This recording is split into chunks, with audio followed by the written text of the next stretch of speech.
Welcome to the AirCon Vault. Here you can find recordings of the live streams from Eric's audio conference. These are made free thanks to our sponsors. A sound effect, Audio Kinetic, Boom Library, Bright Skull, Dolby, Fmod, Game Audio Learning, Game SoundCon, Kilohertz, Motion Picture Sound Editors, Rev Rooms, Sound Cuts, Sound Warriors, and Airwiggles, the online home for audio creatives. We hope you enjoy the video. Hi everyone, thank you so much for attending this talk. This is Surviving Layoffs as part of AirCon26. My name is Tera Catallo, and this is pre-recorded, but I believe there's a lot of value in this and just kind of going through how I personally survived a layoff. So feel free to just sit back, grab some coffee or tea or water, and yeah, let's just kind of go through this together. Okay, so again, surviving layoffs. So first of all, who am I? Right? You're like, who's this chick with the green bow?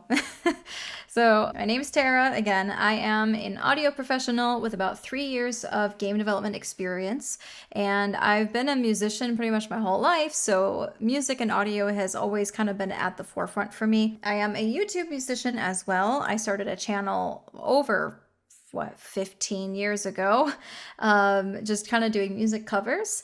And I'm also a business owner, which we will kind of get into a little bit later. And yeah, I was laid off in February 2025 from Unbroken Studios, which is based in LA. And I worked as a quality assurance analyst for them. And this was for the Harry Potter Quidditch Champions game. But my kind of specialization was in audio. So I did work pretty extensively with the audio department and checking the bugs, making sure that the audio was implemented properly and all that good stuff.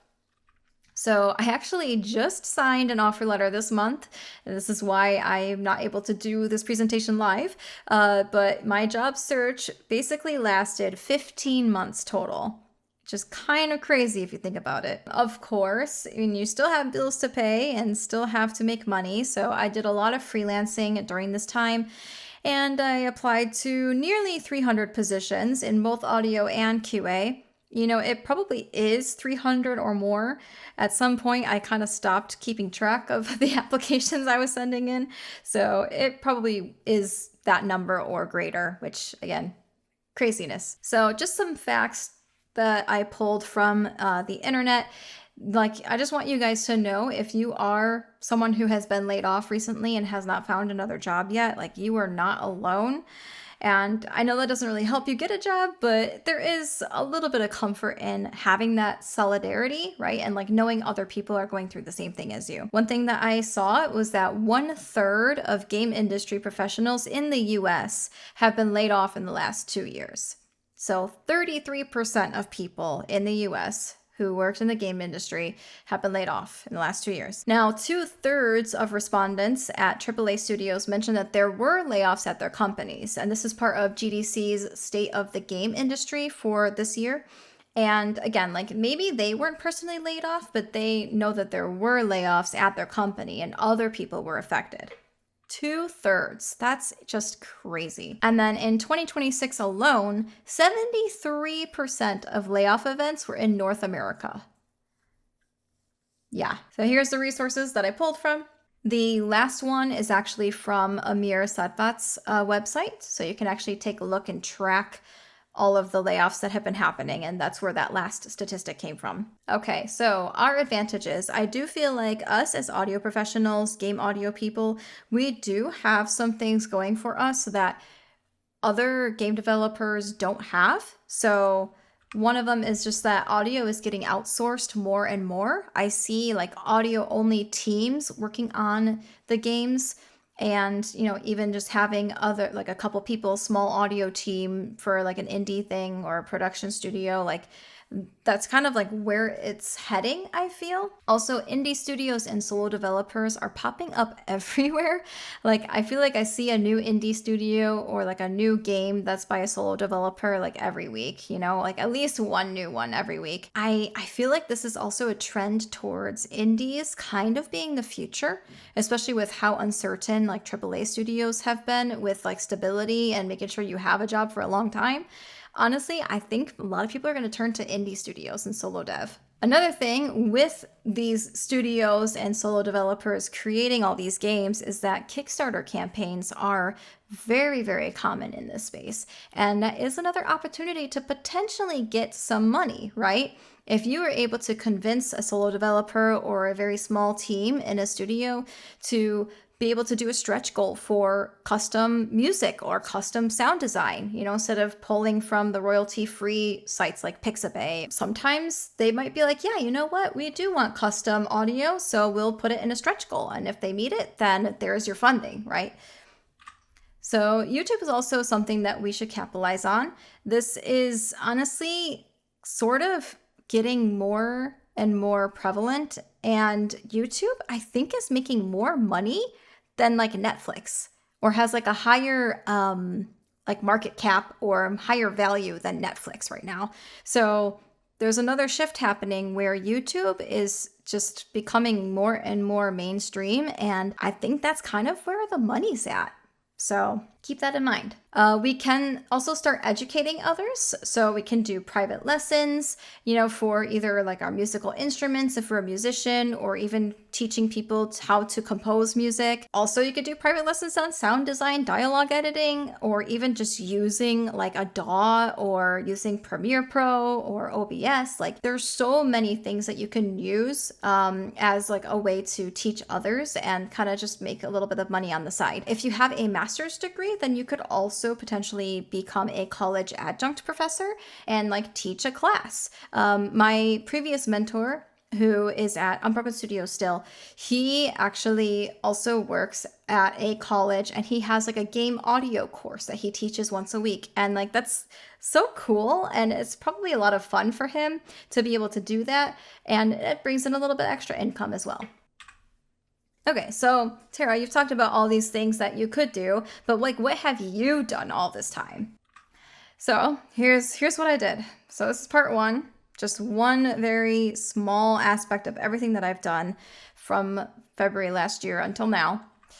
So I actually, let me get rid of my camera for this. There we go.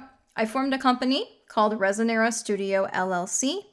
And this is something that I wanted to do for a long time, and I wanted it to be a little bit bigger than just myself. Like I could use the LLC as a business and just be like, oh yeah, I just provide all of my services through this LLC. But I kind of wanted to do something more than that. So I actually kind of created it as a audio and music production company that is targeted to indie developers. So it's not just me, like I'm the main person behind it, but I do have other people contracted to help, provide certain things. So I have session musicians and composers and sound designers, and I might even be adding other audio related talent soon. And I feel like just having one central place for developers to pay and to just get all of their audio from, that seems like something that would be pretty sought after for especially indie developers. They have so much to worry about at one time. It might just be easiest to have them pay one person for all the audio stuff, right? We have received several game credits already. I believe we've gotten about 3 game credits. Most of these have been in music composition, but we do have a game credit in sound design as well. And of course, there are more in the works. We are going to be part of some Kickstarter campaigns and things like that. So we definitely have a lot of things just kind of happening in the background. Now, the way I'm able to kind of get these things to happen is to, aside from, obviously doing cold outreach and whatnot, but kind of doing these sort of free incentives or programs so that it's basically no risk to the developer. Like I still pay, like if it's someone else doing the work, I will still pay that person out of my own pocket, but it's free for the developer. So they literally don't have anything to lose by going through us and getting this, whatever the deliverable is, right? They have literally nothing to lose. So that's kind of how I'm able to get some rapport with these people and also just showcase our quality and to get more game credits so that we are a bit more well known and, just kind of continue growing the company in that way. Okay, I'm going to get my camera back on. There we are. Okay, so talking about all that, free programs and incentives, oh, that's so cool. But like, where is the money, right? I need the money in order to pay the bills. So this is part 2 of all the other things that I've done to, be able to make a little bit of money and income. So, of course, my LLC is an investment. Like, I understand that. I put some money in when I formed the LLC to kind of just help with startup costs and just be able to provide, some money to have something to spend if I need to spend it. But while I'm spinning all this up, like, I obviously also did a ton of other freelancing stuff and self-employment opportunities. So some examples that we have are, of course, YouTube ad revenue. We're going to go through each of these kind of in detail, at least the big ones. So YouTube ad revenue is a big one for me. Private music lessons as well. I've done quite a bit of those each month. And I think I only have 2 students. For a while I only had 1 student, but it still brought in some income. Also have music commissions. So these are also from like social media. Blue Sky was a pretty big one for me in getting a music composition gig that I'm still doing here and there. And then Upwork is a big one for me personally. Patreon as well, which I actually did close down in January. My Patreon page was mostly for when I made music covers, and I don't really do that as often anymore. So I just felt like didn't really make sense to continue with Patreon, but that is another way that a lot of people will make money, is just other supporters will pledge to kind of help you with whatever you're making. Also get my streaming royalties and music download revenue each month from like SoundDrop, DistroKid, Bandcamp. SoundDrop is on like a once a month schedule, but DistroKid you can kind of just request a withdrawal whenever you'd like. And then Bandcamp, they kind of do it more immediately.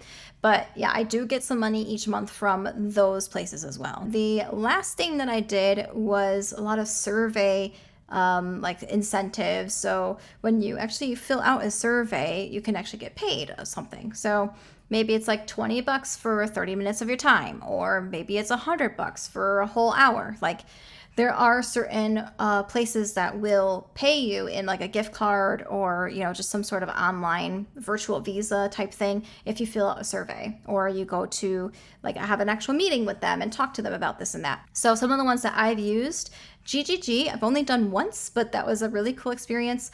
Newton X is another one that I've done a lot of surveys for, and they pay pretty well too. So just another way to get a little bit more cash. Honestly, I mostly just put these in my Amazon and then just use it up when I buy my Amazon stuff. Okay, YouTube. So for YouTube, if you're thinking about doing this, I would highly recommend that you look into doing talking videos, but also making sure that they are long form, which means that they're 8 minutes or longer. The reason for this is that you can actually insert what they call mid-roll ads, and that's where a lot of the money is made. I'm telling you right now, like, you should absolutely take advantage of this if you are thinking about doing YouTube and like having some sort of videos to showcase what you know or just showcase your personality. Now, I transitioned from music covers, right? I was doing music covers like every other week or so, and now I'm doing music reaction content, which I know can be kind of polarizing, but just wait. Because of this change, I went from making about $10 a month from all my covers to over $400 a month for reactions. Let that just sink in a bit. That is huge. That is huge. Having that big of a jump in my income just from switching the content. It's still music related. I'm able to still kind of talk about my music theory knowledge and just my, expertise as a violinist and things like that. So I do feel like I am still providing value, even though it's music reactions, right? A lot of people say, reactions, you don't add any value. Like, I'm trying to add value to my content at least. So having this huge jump from 10 to 400 has helped me a lot. Now, of course, it's not enough to live on, but it actually has paid for my health insurance premium every single month. And if you're a fellow US citizen, you probably understand, but if you are not employed and you have no employer-sponsored health insurance, you have to pay for it out of pocket.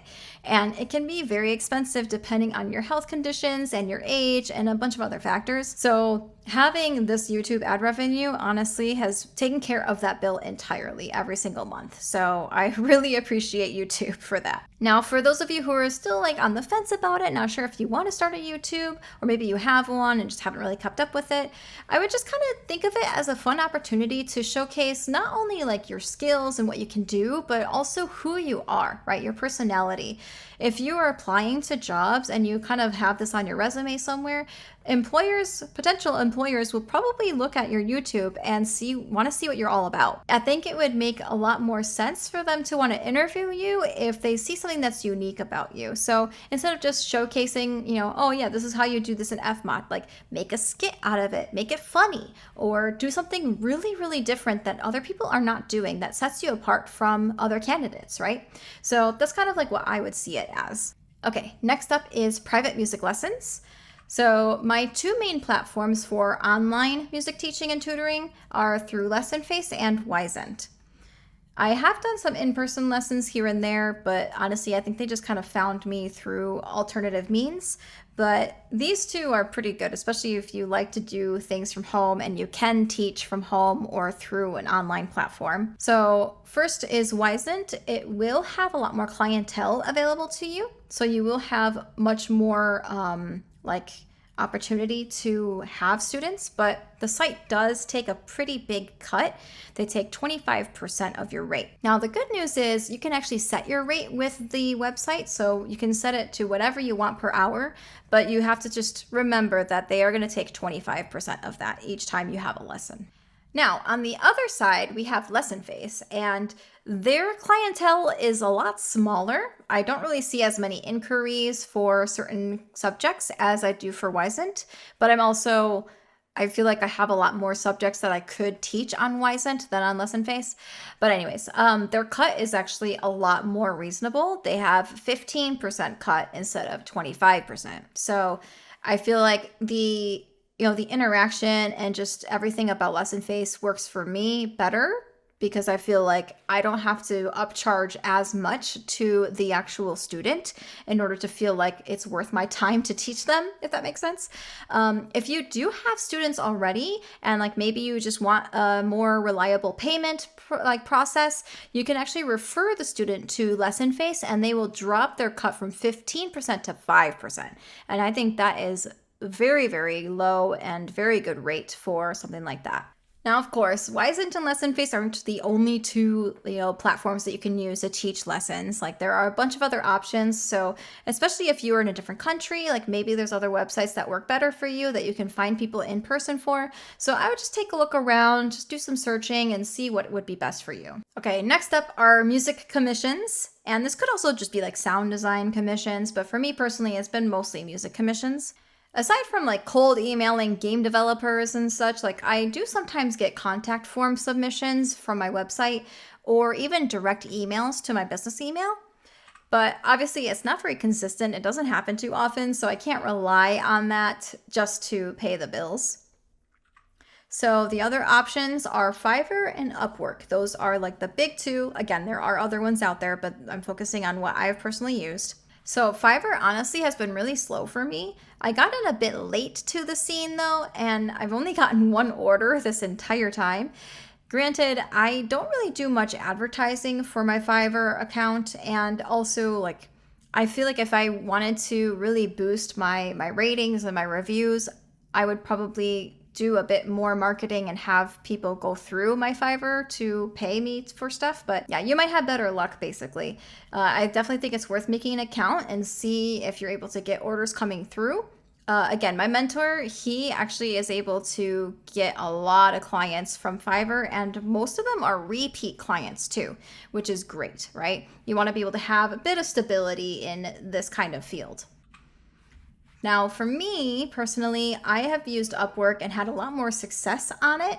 So the process of getting the gigs is different from Fiverr. You actually have to personally apply to these job or gig postings and write a cover letter and just kind of showcase that you can do the job basically, and then they pick whoever they want to pick. But honestly, through that process, I've gotten a lot more gigs And I think it's gotten 8 gigs since my layoff, at least. Again, doesn't sound like a lot, but some of these can be returning customers and returning clients, right? Or the actual contract length can last several months, right? So you have a bit of stability in, that kind of work.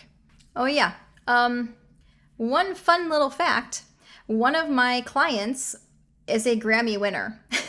So apparently, high-profile clients, such as Grammy winners, such as my client that contacted me to do something, they are on Upwork, which is, again, kind of crazy to me because I would think that they would use a different platform or go through like their own network to find people, but I guess they use Upwork kind of often. So something to keep in mind for sure.